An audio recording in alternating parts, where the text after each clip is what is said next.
Hi guys, நான் தான் உங்கள் ப்ரெஸ்கா பேசுகிறேன். ஆல்ரெடி நம்ம யூடியூப் சேனல் வச்சுருந்தோம். அதை பிளாக் ஆகிடுச்சு. இப்போ நம்ம ஃபஸ்ட்லேருந்து ஆரம்பிச்சிக்கிட்ருக்கோம். அதனால் நிறைய பேர்த்தோட எங்களுக்கு லைக் வேணும், சப்ஸ்கிரிப்ஷன் வேணும், சப்ஸ்கிரைப் வேணும், கமெண்ட் வேணும். ஓகேன்னு சொல்லிடுறேன். நம்ம இப்போ 5th ஸ்டாண்டர்டில் அறநெறிச்சாரல் அதை தான் பார்க்க போகிறோம். 5th ஸ்டாண்டர்டில் யார் யாரோ நல்லா பார்த்துக்கோங்க.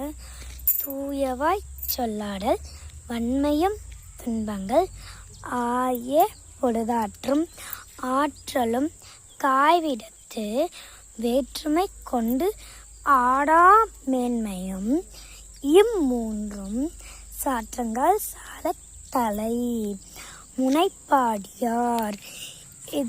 இதெல்லாம் யார் யாருக்கெல்லாம் பிடிச்சிருந்ததோ லைக் பண்ணிக்கோங்க, சப்ஸ்கிரைப் பண்ணிக்கோங்க, ஷேர் பண்ணிக்கோங்க, கமெண்ட் பண்ணிக்கோங்க. டாட்டா.